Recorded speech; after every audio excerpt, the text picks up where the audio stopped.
Hi everyone. So இன்னைக்கு வீடியோல இவ்ளோ பெரிய passage இருக்கு. இந்த passage எப்படி ட்ரான்ஸ்லேட் பண்ணனும் அப்படின்றதுக்கான கீவேர்ட்ஸ் கீழ கொடுத்திருக்கேன். and அந்த கீவேர்ட்ஸை யூஸ் பண்ணி தான் அந்த passage வந்து ட்ரான்ஸ்லேட் பண்ண போறோம். Okay done. சோ அதுக்கு முன்னாடி இன்னைக்கு இதுவரைக்கும் நம்ம ட்ரான்ஸ்லேஷன் வீடியோ 13 வீடியோ பார்த்தாச்சு. இன்னைக்கு 14th வீடியோ வந்து பார்க்க போறோம். அதே சமயம் இது வந்து ஒரு ஸ்டோரி. ஓகே சோ இந்த ஸ்டோரியில இன்னைக்கு நம்ம பார்க்கிறது 6th பார்ட். இது வரைக்கும் அப்போ 5 பார்ட்ஸ் வந்து முடிஞ்சிருச்சு. ஸோ அந்த 5 பார்ட்ஸோட லிங்க்கும் வந்து சேர்த்து பிளேலிஸ்ட்டாக வந்து நான் டிஸ்கிரிப்ஷனில் கொடுத்துருக்கேன். லெட்ஸ் ட்ரான்ஸ்லேட் அப்படின்ற பிளேலிஸ்ட்டில் போய் நீங்கள் அதை வாட்ச் பண்ணலாம். அதே சமயம் இந்த ஸ்டோரி வந்து பார்த்தீங்கன்னா 5 பார்ட்ஸ் வரைக்குமே நிறைய பேர் வந்து கமெண்ட்டில் வந்து ஓனாக வந்து சப்ஜெக்டை மாற்றி போட்டு மென்ஷன் பண்ணியிருந்தீங்க. அதே சமயம் ஒரு பார்ட்டையுமே வந்து உங்களோட ஃபோனில் வந்து ரெக்கார்ட் பண்ணி ஸ்டோர் பண்ண வைக்க சொல்லியிருந்தேன். அதையும் நிறைய பேர் வந்து ரெக்கார்ட் பண்ணிவிட்டு ஐ ரெக்கார்டட் மை வாய்ஸ் அப்படின்னு கூட மென்ஷன் பண்ணியிருந்தீங்க. ஆனால் அவங்களால கண்டிப்பாக வந்துட்டு ஸ்பெஷலாக அப்ரிஷியேட் பண்ணணும். அதே சமயம் இன்றைக்கி ஸ்டோரியோட எண்டுக்கு வந்தாச்சு. இது வந்து எண்ட் ஆஃப் த ஸ்டோரி, அதனால் கொஞ்சம் பேசேஜ் பெருசாக இருக்குது. டோன்ட் வரி, நம்ம ட்ரான்ஸ்லேட் பண்ணிடலாம். அதே சமயம் இதனுடைய ஃபுல் ஸ்டோரியை ட்ரான்ஸ்லேட் பண்ணி எல்லா வீடியோலையுமே டிஸ்கிரிப்ஷனில் என்னுடைய இன்ஸ்டா ஐடி நான் மென்ஷன் பண்ணியிருக்கேன். அந்த இன்ஸ்டா ஐடியில் போய் நீங்கள் பர்டிகுலராக செப்பரேட்டாகவே வந்து எனக்கு உங்களோட வாய்ஸை வந்து இந்த ஸ்டோரி ஃபுல்லாக ரெக்கார்ட் பண்ணி எனக்கு நீங்கள் செப்பரேட்டாக சென்ட் பண்ணுங்கள். கண்டிப்பாக அதை வந்து நான் கேட்டுட்டு உங்களுக்கு கமெண்ட் வந்து நான் சொல்கிறேன். Okay done. ஸோ இப்போ வந்து இந்த கமெண்ட்ஸை யூஸ் பண்ணி இந்த கீவேர்ட்ஸை யூஸ் பண்ணி இந்த பேசேஜை ட்ரான்ஸ்லேட் பண்ணலாம். ஃபஸ்ட்டு கீவேர்ட்ஸை பார்த்துடலாம். இந்த வாக்கியங்களில் எங்கே வந்து ஆக்ஷன் வேர்டு வருதோ அந்த ஆக்ஷன் வேர்டெல்லாம் வேர்ப் செகண்ட் ஃபார்மில் எழுதணும்.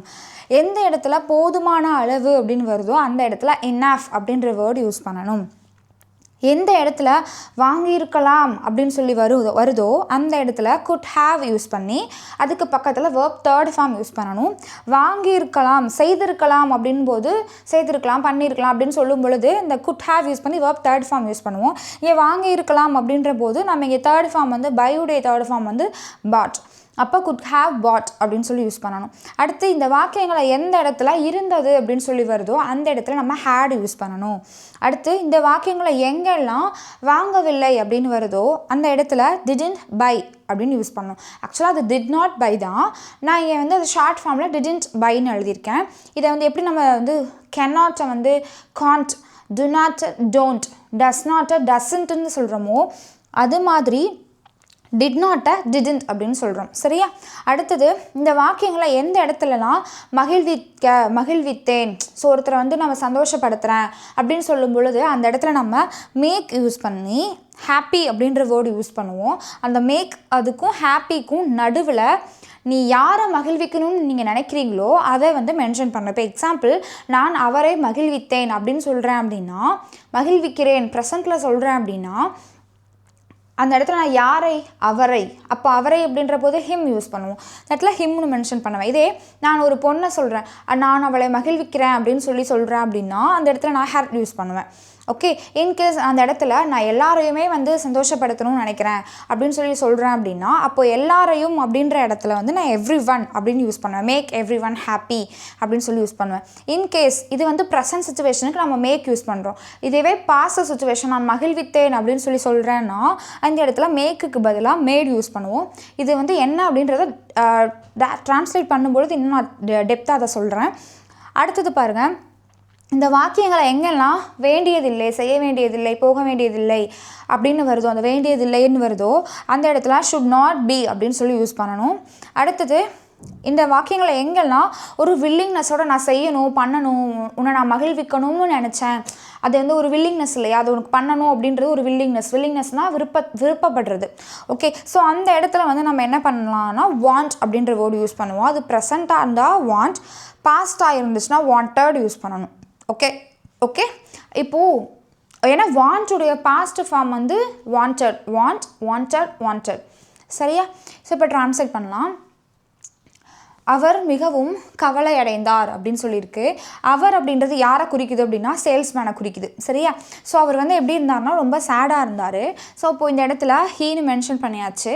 கவலை அடைந்தார் அப்படின்ற இடத்துல நீங்கள் இதை டைரெக்டாக ஹி வாஸ் வெரி சேட் அப்படின்னும் சொல்லலாம், ஹி ஃபெல்ட் வெரி சேட் அப்படின்னும் சொல்லலாம்.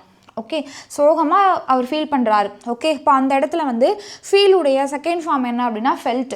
நான் சொன்னேன் இல்லையா, ஆக்ஷனை வந்து வேர்ப் செகண்ட் ஃபார்மில் எழுதணும் அப்படின்னு சொன்னேன் இல்லையா. அப்போ இந்த இடத்துல ஃபீலுடைய செகண்ட் ஃபார்ம் வந்து ஃபெல்ட். அப்போ ஹீ ஃபெல்ட், அவர் வந்து ஃபீல் பண்ணுறாரு. எப்படி ஃபீல் பண்ணுறாருன்னா சோகமாக ஃபீல் பண்ணுறாரு. ஓகே, அப்போ ஹீ ஃபெல்ட் வெரி சேட், அதான் அவர் மிகவும் கவலை அடைந்தார் அப்படின்ற இடத்துல he was very sad அப்படின்னும் சொல்லலாம். அவர் சோகமாக இருந்தார் அப்படின்ற பொழுது he was very sad அப்படின்னு சொல்லலாம். அவர் மிகவும் கவலை அடைந்தார் அப்படின்ற இடத்துல he felt very sad அப்படின்னும் சொல்லலாம். அடுத்தது அவர் அழுதார் அப்படின்னு இருக்கு. அவர் என்ன பண்ணார்னா அழுக ஆரம்பிச்சிட்டாரு.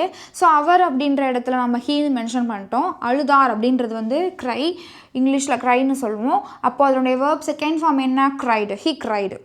he felt very sad, he cried. அடுத்து என்ன பண்ணார்? அவர் நினைத்தார் அந்த பையனிடம் பெரிய ஐஸ்கிரீம் வாங்க போதுமான அளவு பணம் இருந்தது. ஸோ அவர் என்னெல்லாம் நினைக்கிறாரு அப்படின்னா மனசுக்குள்ள அவர் நினைக்கிறாரு.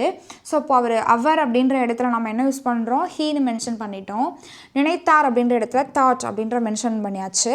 ஸோ நினைக்கிறதுக்கு இங்கிலீஷில் திங்க் பண்ணுறது. இந்த திங்க் பண்ணுறதுக்கு செகண்ட் ஃபார்ம் வந்து தாட். ஸோ இப்போ ஹி தாட். அடுத்தது என்ன பண்ணியிருக்கோம்னா அந்த பையனிடம் பெரிய ஐஸ்கிரீமை வாங்க போதுமான அளவு பணம் இருந்தது அப்படின்னு இருக்குது. ஓகே, ஸோ இப்போ இருந்தது அப்படின்னு வர இடத்துல நம்ம என்ன யூஸ் பண்ணணும்? ஹேட் யூஸ் பண்ணணும் இல்லையா? அப்போது இதில் சப்ஜெக்ட் என்ன? அந்த பையன். அப்போது த பாய் அப்படின்னு எழுதியாச்சு. த பாய். அடுத்து இருந்தது அப்படின்னு வர இடத்துல நம்ம ஹேட் யூஸ் பண்ணுறோம். இப்போ இந்த பாய் ஹேட் என்ன அந்த பையன்கிட்ட இருந்துச்சு? பெரிய ஐஸ்கிரீம் வாங்க போதுமான அளவு பணம் இருந்தது. இதில் செயல் என்ன அப்படின்னா வாங்கிறது. ஓகே, ஸோ அதுக்கு முன்னாடி அவன்கிட்ட வந்து போதுமான அளவு பணம் இருந்தது அப்படின்னு சொல்லும் பொழுது இந்த இடத்துல இருந்தது அப்படின்ற இடத்துல நம்ம ஹேட் யூஸ் பண்ணிவிட்டு அதுக்கு அடுத்ததான் அவன்கிட்ட என்ன இருந்துச்சு அப்படின்னா போதுமான அளவு பணம் இருந்தது. ஓகே, ஸோ இந்த பாய் ஹேட் சப்ஜெக்ட் அந்த பாய். அடுத்ததான் அவனிடம் இருந்தது. அப்போ இந்த பாய் ஹேட் என்ன இருந்தது? போதுமான அளவு பணம் இருந்தது. அந்த போதுமான அளவு அப்படின்ற இடத்துல நம்ம இனஃப் யூஸ் பண்ணணும். அப்போ இந்த இடத்துல இனஃப்னு எழுதியாச்சு. என்ன போதுமான அளவு இருந்துச்சு? காசு. அப்போது இனஃப் மணி அப்படின்னு எழுதியாச்சு. எதுக்கு அவன்கிட்ட போதுமான அளவு காசு இருந்துச்சு அப்படின்னா பெரிய ஐஸ்கிரீம் வாங்க. ஓகே, ஸோ பெரிய ஐஸ்கிரீம் வாங்குறதுக்கு அவன்கிட்ட போதுமான அளவு காசு இருந்துச்சு. அப்போது அந்த இடத்துல டு பை அப்படின்னா வாங்குவதற்கு, வாங்க அப்படின்ற இடத்துல டு பை அப்படின்னு சொல்லி எழுதுவோம். அப்போ டு பை பிக் ஐஸ்கிரீம், பெரிய ஐஸ்கிரீம் வாங்குவதற்கு. Okay, so he thought the boy had enough money to buy big ice cream. Okay, அடுத்து அவன் பெரிய ஐஸ்கிரீமே வாங்கியிருக்கலாம். அவன் நினச்சிருந்தா அவன் பெரிய ஐஸ்கிரீம் வாங்கியிருக்கலாம் அப்படின்னு சொல்லுவோம் இல்லையா? ஸோ அந்த இடத்துல அவன் பெரிய ஐஸ்கிரீம் வாங்கியிருக்கலாம், ஏன்னா அவன்கிட்ட போதுமான அளவு காசு இருந்துச்சு அப்படின்னு சொல்கிறோம். அப்போது அவன் பெரிய ஐஸ்கிரீம் வாங்கியிருக்கலாம் அப்படின்ற இடத்துல வாங்கியிருக்கலாம் அப்படின்னா நம்ம என்ன யூஸ் பண்ணணும்? குட் ஹாவ் பாட் யூஸ் பண்ணணும் இல்லையா? அப்போது சப்ஜெக்ட் என்ன? அவன், he could have bought. அவன் வாங்கியிருக்கலாம். என்ன வாங்கியிருக்கலாம்? the big ஐஸ்கிரீம், பெரிய ஐஸ்கிரீம் வாங்கியிருக்கலாம். அப்போது he could have bought the big ice cream அப்படின்னு எழுதியாச்சு. அடுத்தது பாருங்கள், ஆனால் அவன் வாங்கவில்லை. அவன் நினச்சிருந்தா பெரிய ஐஸ்கிரீம் வாங்கியிருக்கலாம், ஏன்னா அவன்கிட்ட போதுமான அளவு காசு இருந்துச்சு, ஆனால் அவன் வாங்கலை. ஆனால் அவன் வாங்கவில்லை. ஆனால் அப்படின்றதுக்கு பிகாஸ் அப்படின்னு யூஸ் பண்ணியாச்சு. அவன் வாங்கவில்லை அப்படின்னு சொல்லும் பொழுது வாங்கவில்லை அப்படின்றத எப்படி நம்ம சொல்லணும்னு சொல்லியிருந்தேன்? didn't buy அப்படின்னு யூஸ் பண்ணணும். அப்போ இதில் சப்ஜெக்ட் என்ன? அவன் அப்படின்றத எழுதியாச்சு. ஆனால் அப்படின்றதுக்கு பட் யூஸ் பண்ணியாச்சு. பட் சப்ஜெக்ட் he, வாங்கவில்லை அப்படின்றதுக்கு didn't buy, but he didn't buy, ஆனால் அவன் வாங்கவில்லை. அடுத்தது பாருங்கள், ஏனெனில் அப்படின்றதுக்கு பிகாஸ் யூஸ் பண்ணியாச்சு. அவன் விற்பனையாளருக்கு டிப்ஸ் கொடுக்க விரும்பினான். ஸோ இங்கே என்ன எழுதியிருக்கேன் பாருங்கள், பிகாஸ்க்கு அடுத்ததாக அவன் அப்படின்றதுக்கு சப்ஜெக்ட் he எழுதியாச்சு. அடுத்தது அவன் விரும்பினான் அப்படின்னு சொல்லும் பொழுது இந்த இடத்துல நம்ம wished. ஓகே, விரும்பினான் அப்படின்றது வந்து என்னென்னா வேர்ப், அதாவது ஆக்ஷன் முடிஞ்சிருச்சு, பாஸ்ட் ஃபார்ம். அப்போது விஷுடைய second form wished. he wished. அவன் விரும்பினான். என்ன விரும்பினான்? விற்பனையாளருக்கு டிப்ஸ் கொடுக்க விரும்பினான். ஓகே, கொடுக்க விரும்பினான். அப்போது கொடுக்க அப்படின்றதுக்கு டு கிவ் அப்படின்னு யூஸ் பண்ணோம். இப்போது முன்னாடி வாங்க அப்படின்ற இடத்துல டு பைன்னு யூஸ் பண்ணோம். இங்கே கொடுக்க அப்படின்ற இடத்துல டு கிவ் அப்படின்னு சொல்லி யூஸ் பண்ணோம். சரியா? ஸோ டு கிவ் என்ன கொடுக்கணும்னு நினச்சா டிப்ஸு.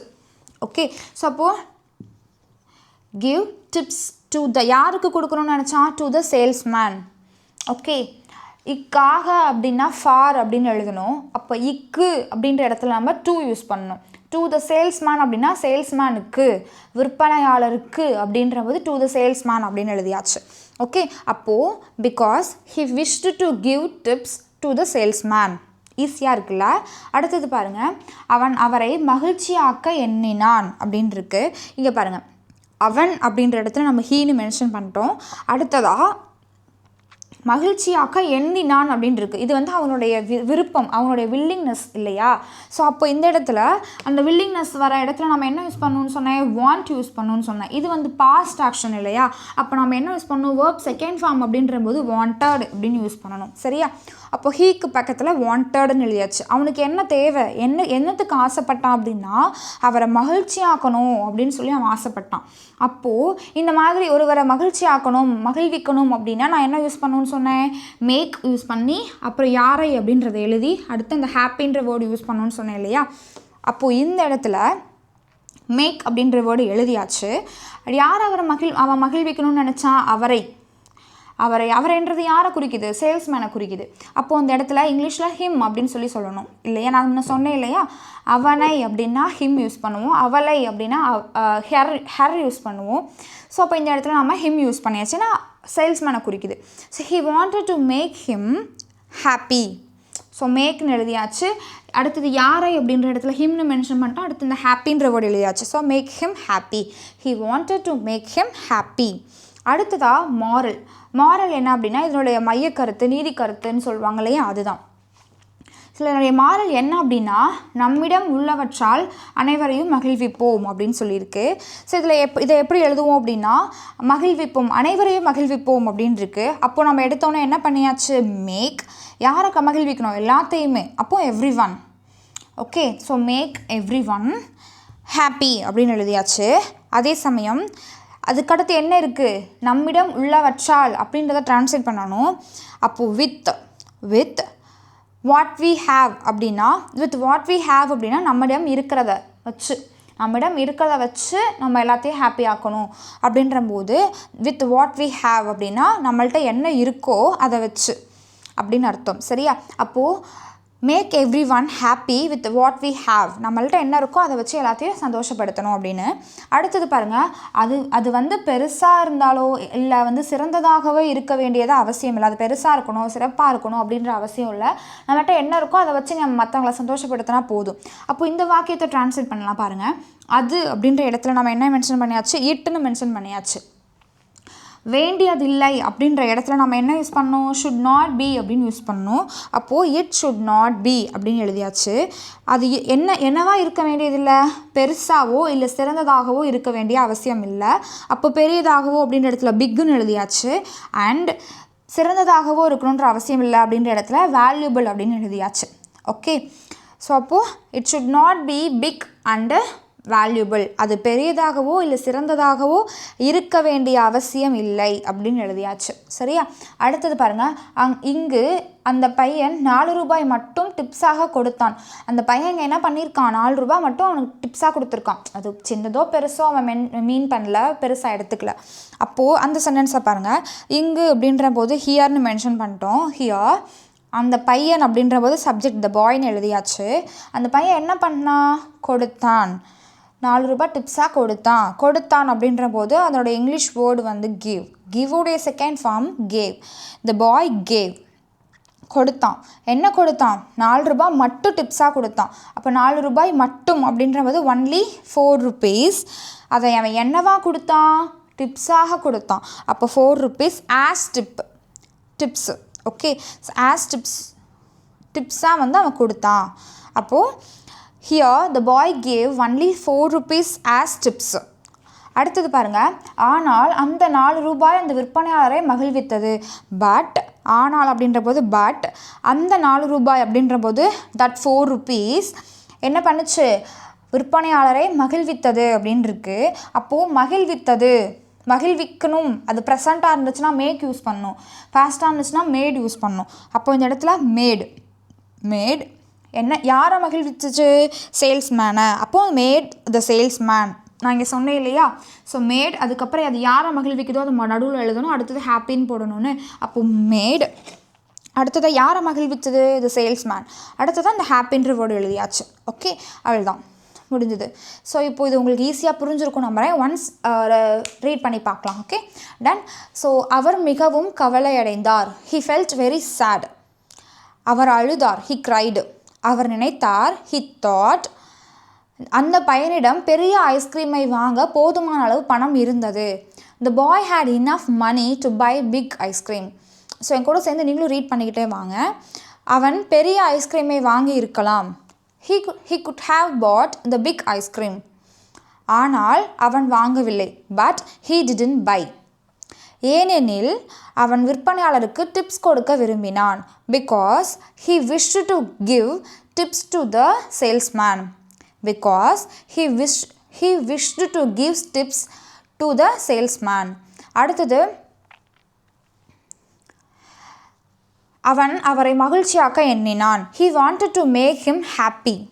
Moral, நம்மிடம் உள்ளவற்றால் அனைவரையும் மகிழ்விப்போம். Make everyone happy with what we have. அது பெரியதாகவோ அல்லது சிறந்ததாகவோ இருக்க வேண்டிய அவசியம் இல்லை. It should not be big and valuable. இங்கு அந்த பையன் 4 ரூபாய் மட்டும் டிப்ஸாக கொடுத்தான். ஆனால் அந்த 4 ரூபாய் அந்த விற்பனையாளரை மகிழ்வித்தது. Here the boy gave only 4 rupees as tips. But that 4 rupees made the salesman happy. So இதை என்ன பண்ணோம் அப்படின்னா, ஸோ எனக்கே கொஞ்சம் ரீட் பண்ணும்பொழுது ஒரு ஏற்ற இறக்கம் மிஸ் ஆகுது. இதுக்கு என்ன பண்ணணும் அப்படின்னா, ப்ராக்டிஸ் பண்ணணும். நிறைய இந்த மாதிரி வாயில் சொல்லிக்கிட்டே இருக்கணும். ஸோ நான் என்னோடய வீடியோஸை நீங்கள் டெய்லி வாட்ச் பண்ணுறீங்க அப்படின்னா, நான் எக்ஸாம்பிள் சென்டென்ஸ்லாம் சொல்ல நீங்களும் கூடவே சேர்ந்து அதை சொல்லிக்கிட்டே வந்தீங்கன்னா உங்களுக்கு அது இன்னும் ப்ராக்டிஸாக இருக்கும். Okay done. ஸோ இந்த வீடியோ உங்களுக்கு ரொம்ப யூஸ்ஃபுல்லாக இருந்திருக்கும் நம்புகிறேன். ஸோ இந்த பேசேஜை நீங்கள் சப்ஜெக்டை சேஞ்ச் பண்ணி கமெண்ட்டில் மென்ஷன் பண்ணுங்கள். அதே சமயம் இந்த பேசேஜையும் நீங்கள் உங்கள் ஃபோனில் ஸ்டோர் பண்ணி வச்சுட்டு ஃபஸ்ட்டு பார்ட்லேருந்து ஃபுல் ஸ்டோரியை பார்க்கலாம். யார் எனக்கு இன்ஸ்டாவில் எனக்கு ஃபுல் ஆடியோ எனக்கு சென்ட் பண்ணுறீங்கன்னு சொல்லி பார்க்கலாம். யாரெல்லாம் எனக்கு சென்ட் பண்ணுறீங்களோ அவங்கள அடுத்தடுத்து வரக்கூடிய ஸ்டோரியில் அவங்க நேம் சொல்லி நான் கண்டிப்பாக அப்ரிஷியேட் பண்ணுறேன். நேமோடு எனக்கு சென்ட் பண்ணுங்கள். என்னோடய இன்ஸ்டா ஐடிக்கு நீங்கள் தனியாக செப்பரேட்டாக நீங்கள் சென்ட் பண்ணுங்கள் உங்கள் வாய்ஸை ரெக்கார்ட் பண்ணி. Okay done. ஸோ இந்த வீடியோ உங்களுக்கு யூஸ்ஃபுல்லாக இருந்திருக்கும் நம்புறேன். யூஸ்ஃபுல்லாக இருந்துச்சுன்னா உங்களோட ஃப்ரெண்ட்ஸ்க்கும் ஷேர் பண்ணுங்கள். அண்ட் தென் இன்றைக்கி தான் ஃபஸ்ட் டைம் நம்ம வீடியோ பார்க்குறீங்க அப்படின்னா don't forget to subscribe our channel. And அதே சமயம் இதுக்கு அடுத்த ஸ்டோரியில் பார்க்கலாம். Okay done. இதே மாதிரி நிறைய பேர் ஸ்டோரி ட்ரான்ஸ்லேட் பண்ணி வீடியோ போடுங்க அப்படின்னு சொல்லி கேட்டிருந்தாங்க. கண்டிப்பாக இது மாதிரி நான் அடுத்த ஸ்டோரியில் நம்ம அடுத்த ட்ரான்ஸ்லேஷன் வீடியோவில் பார்க்கலாம். Okay, thank you so much.